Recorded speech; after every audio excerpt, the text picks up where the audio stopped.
Well, hi there, this is DBT, and alright, it's time for another micro showcase for En Tuk. I was gonna say it's a weekly thing, but you know, it's not being weekly lately. And just FYI, it might be like that from now on. I've just been fairly busy, and when I have some free time, I'd rather spend it developing than just making a really quick and dirty video.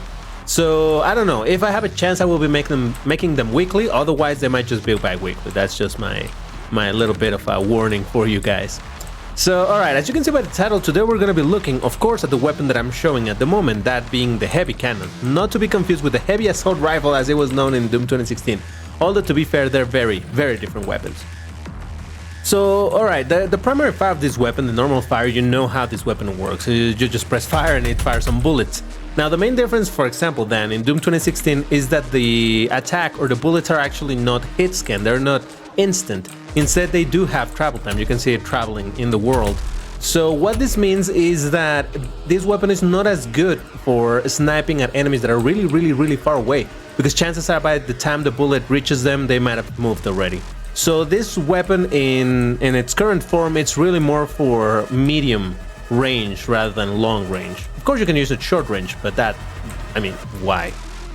Alright, so that's basically how it works, and I've shown this weapon before. You have seen it in action, and I think the most important part is what I showed in the, what is this guy called?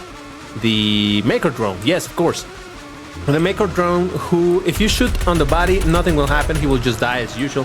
However, with this particular weapon, if you happen to hit them in the head, the killing blow is in the head, then it's gonna do the pop and it's gonna drop some ammunition for you. You can see those beautiful jumping little things towards you. Thank you, Michaelis, and your magic with coding this type of stuff. Anyway, so that's the important part about the primary fire on this weapon. It's great for hitting those headshots on the Maker drones and making them pop and give you some ammunition.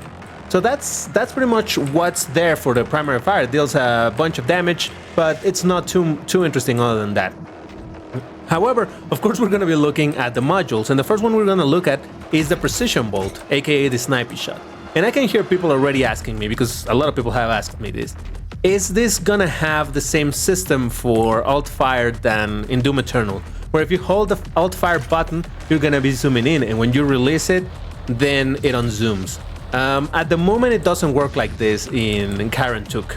And I'm not saying that this is how it's gonna stay, but I'm not promising by any means that it's gonna change either. The way it works right now is just a switch. You press it once, it's gonna zoom in. You press it again, it unzooms.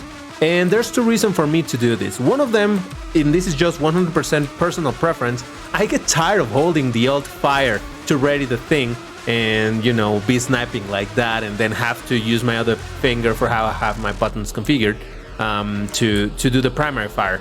So that gets annoying for me. I hate to be holding it. So that's definitely personal preference. But on top of that, remember that this mod is meant to be 100% compatible with Xandronum. And Xandronum, in the tech that we have at the moment, there's no native way of doing this, where you hold it and zooms and unhold it and unzooms, or release it really, unhold? Is that a word? I don't know. So there's no native way of doing this. You can do it, but it doesn't work quite right, and it cannot easily detect when you press fire, and then when you release the button again, it should unzoom. It's a mess. The point is it's a mess. Can it be coded so that it works as you would expect? Yes, it can, but it's a bit of a trick, because it's tricky to get it to work in multiplayer proper. So it's I don't know. Like I said, I'm not promising it's gonna stay this way. I'm not promising either that it's gonna change. Like I keep saying over and over, everything that you see right now is work in progress. Thing might and probably will change one way or another, so we'll see what happens. But in the meantime, remember, it's just a trigger.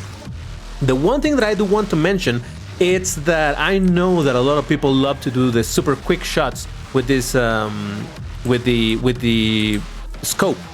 And in Doom Eternal, basically you can press alt fire and then primary fire really quickly and you can shoot. But you can do the same here. You can see right there, barely I zoomed and I was already shooting. So you can still do it. The only difference is that you have to press again the button to release or to unzoom, you know.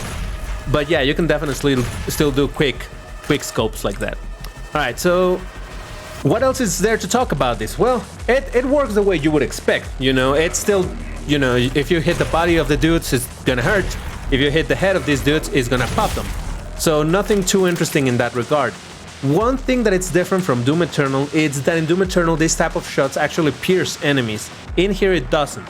Because the way in Doom Eternal, that it works in Doom Eternal is that it pierces only weak enemies and it doesn't pierce big monsters. And in this technology that we have for Xandronum, remember, this is for Xandronum, even though I'm showing it on GZ Doom, there's no way to tell the engine that it's gonna pierce only this type of monster, but that other monster won't. So either it pierces them all, in which case it's OP, or it doesn't pierce them, like in this case.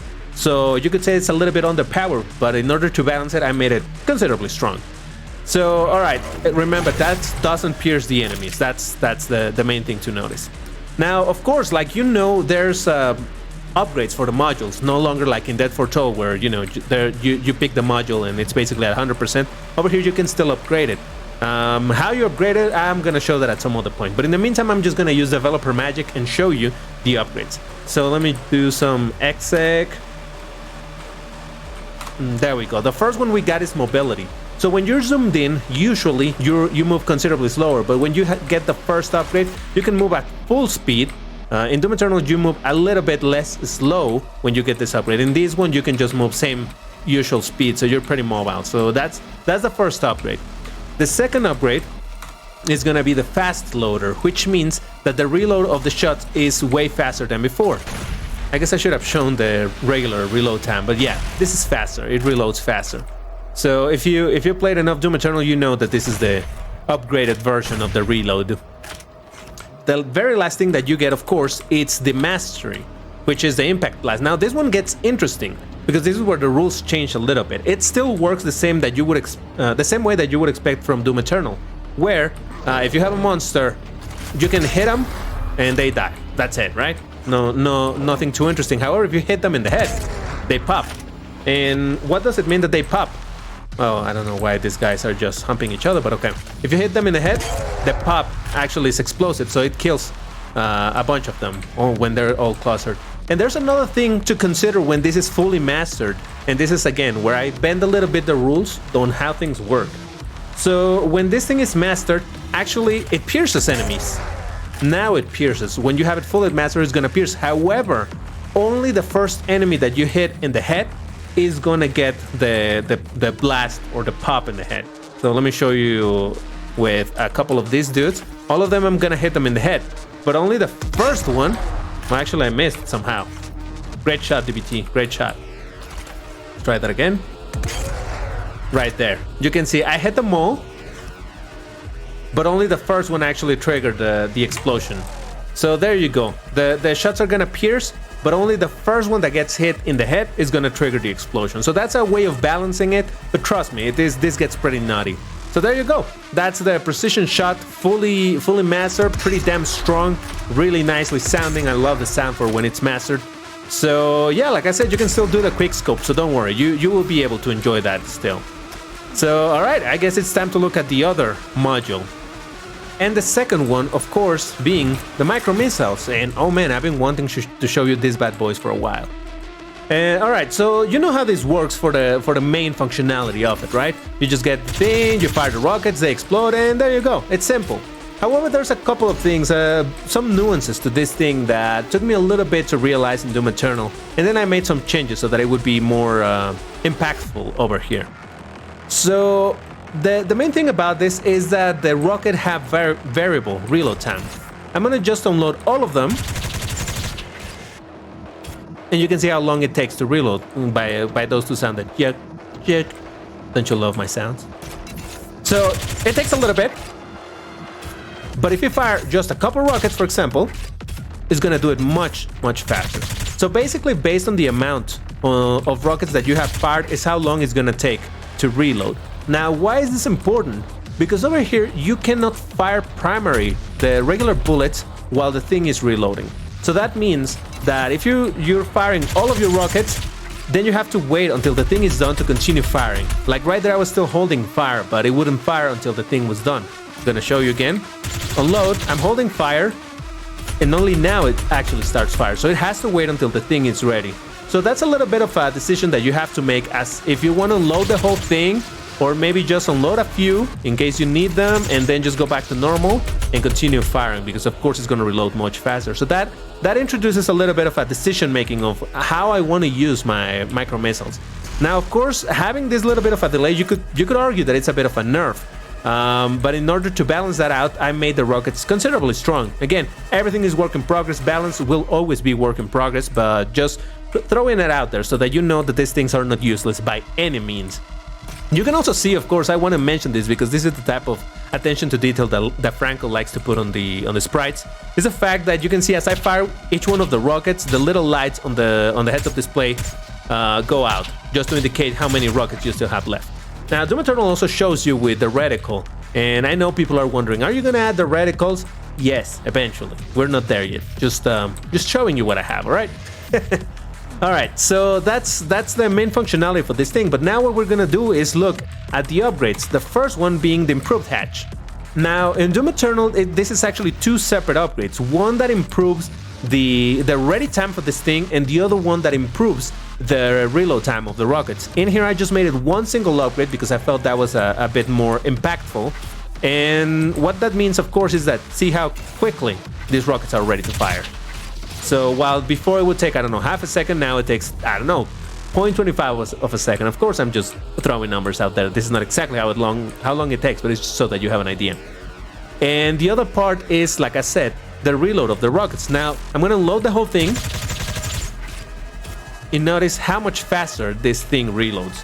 So that means, of course, that, like I said, since you cannot fire while the thing is reloading, once you have this upgrade, suddenly, even if you completely spend all your micro missiles, you can still go back pretty quickly to the regular fire and continue shooting. And of course, if you just fire a couple of rockets, the thing reloads like ridiculously fast. So there you go. That's the upgrade, the first upgrade for the micro missiles. Now we're gonna have a look at the second upgrade, which is the primary charger. The way this works, you know, you kill a monster and your rockets become stronger. You kill a monster with the primary fire and then your micro missiles become stronger. I'll show you right now with, you know, my rockets are just yellow. They sound like this. I kill this little dude with the primary fire. You get the sound and then your rockets are red. And suddenly they deal so much more damage. And you can hear the sounds when it powers up, and when it powers down, it lasts 5 seconds. And there will be a screen indicator eventually on the heads-up display to show you when the thing is powered up. At the moment, you just go by the sound. But trust me, it's easy to tell because you kill anything with it, you get the power up, and then suddenly your rockets look red and they sound way different and they deal a lot more damage. You're gonna notice. So that's the thing. In Doom Eternal, if I'm not mistaken, I believe it only works when you kill small enemies. In here, it doesn't matter what you kill. It could be a small enemy, a big enemy, so long as you kill it with the primary fire, it's gonna power your rockets and they're gonna deal a bunch of damage. And suddenly this is really damn powerful. And the way it works when you kill several enemies is that the time it's not additive. It will power up your rockets 5 seconds from the last kill. So let's say that you have, I don't know, a bunch of these little dudes. I get 5 seconds, I kill this guy, another 5 seconds, and another 5 seconds. It doesn't add up, it just gets replaced by 5 seconds from the last kill. So in that way, the reason why it works like that, of course, is because Doom 2 or Doom 1, wherever you're playing this, has a lot more monsters. So you're gonna be killing a lot more monsters faster. So if I made it additive, you would have an incredibly powerful bunch of rockets that are going to be powered up for a really long time, and you don't want that. Again, balance reasons. All right, so that's the second upgrade. And of course, now we're going to look at the master, which is, yes, you know it, the bottomless missiles. And what is there to say about that? Actually, there's a couple of things. The first is that the sound changes when you have bottomless missiles, when you open the hatch. The sound is different. Now it has a bit more of a bouncy sound to it. And also the reload of the rockets is really different. You can see it's just basically instant. It doesn't matter since the rack is no longer full or empty at any point. At all points, basically, I guess it's full. No matter at what point you cancel the micro missiles, you're gonna be able to fire immediately afterwards. Because of course the reload is just that fast. And this is a perfect opportunity to show you the timer of the red rockets. Don't think of the word red rocket, okay? Stop thinking about it. All right, so you kill this dude, you get your red rockets, and then you can tell when it powers down, you have again your yellow rockets. So there you go. That's basically how the micro missiles work. Again, they're really damn strong, they're really powerful, and it's really fun to play with them. I don't know, what can I say? I know that people wanted me to show some of the weapons, but I really wanted to show this weapon because a lot of work was put into this for it to work the way it does. And oh man, it's so fun. Trust me, when you get to play this, you're gonna realize that this is so much fun. But alright, that's gonna do it for this micro showcase. However, I want to just very quickly address a couple of frequently asked questions. You know, just because some people just watch this video and they haven't watched a lot of other videos. This is their first one. I just want to say that, again, this is all work in progress. What you see here, it's probably what you might see later on, but probably improved, probably changed, who knows? The balance is work in progress, a lot of things, everything is work in progress. So don't think that what you see right now is what you're gonna see at the end of the line. So that, and also there's no beta for this thing, there's no way to get an early access to the thing, you know, we just gotta be patient. I will say, however, this thing is not coming out in 2020. I mean, it's already pretty much December, and I don't want to have people waiting till, oh, we're gonna get it for Christmas. No, it's not gonna happen, all right? I don't want to get people hopes up, so just FYI, it's a fair warning. So there we go. That's the heavy cannon from En Tuk. And again, reminder, I might not be recording this weekly anymore, might be bi-weekly, but if I can, I will do it every week. When you'll see, I'll let you know whatever happens. But if you're liking all of this rambling from me and showing you the weapons and all of this shit, like this video, click like right now, subscribe to my channel because I'm just trying to grow it for reasons, let's say for science, and you know, leave me a comment telling me what you think of this thing so far. And also let me know if you're one of those persons that, one of those people that absolutely love hold to ready, or if you're okay with having it as a trigger. Again, I don't promise it's gonna stay the way it is, I don't promise it's gonna change, we'll see what time tells. But for now, thank you very much for watching, and I will see you on the next showcase of whatever comes at that point. Until then, take care everybody, and stay safe.